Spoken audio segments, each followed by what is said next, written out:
इस जयंती के अवसर पर बहुत ही संघर्षशील मुख्यमंत्री आदरणीय नायब सैनी जी, जिनकी वजह से हरियाणा बनने के बाद पहली बार तीसरी बार पूर्ण बहुमत की सरकार बनी है, इसलिए ये सारे के सारी हरियाणा प्रदेश की जनता आपका बहुत बहुत आभार और स्वागत करती है।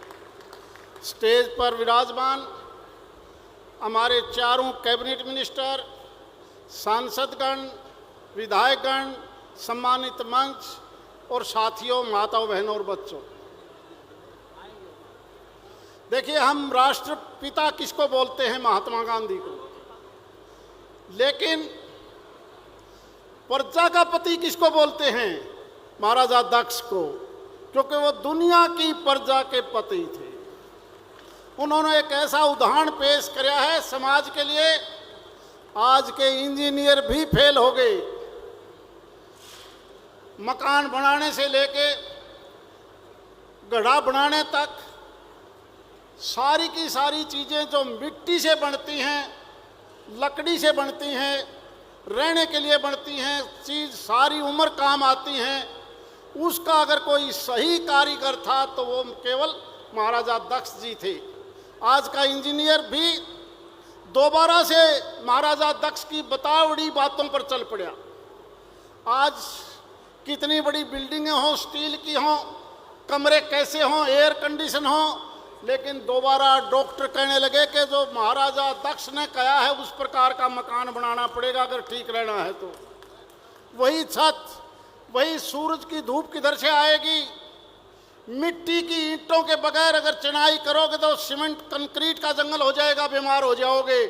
आज सारा का सारा वही बात दुनिया भर के इंजीनियर, दुनिया भर के डॉक्टर मानने लगे कि आपने अगर आपका शरीर ठीक रखना है तो वही कल्चर नेचर लेके आओ जो महाराजा दक्ष ने दी थी।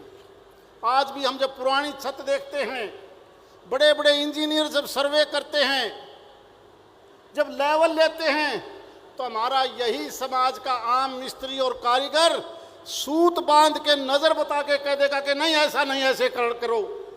वो ज़्यादा सफल है। इसलिए मैं ज़्यादा समय नहीं लेना चाहता। माननीय मुख्यमंत्री जी ने एक बहुत अच्छा प्रोग्राम, सही मायने में हरियाणा और हिंदुस्तान की वो संस्कृति को दोबारा जिंदा किया है।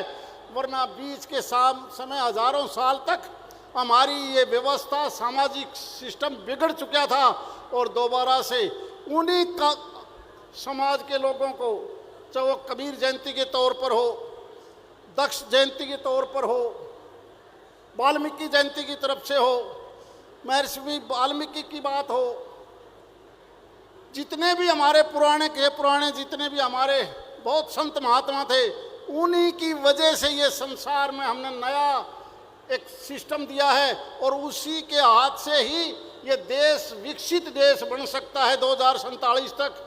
आओ हम सब मिलकर इसी प्रकार से जो 24 घंटे संघर्ष करके माननीय मुख्यमंत्री जी बगैर सोए काम करते रहे हैं, हम सब इनका आने पर स्वागत और इसी सिस्टम को हम और आगे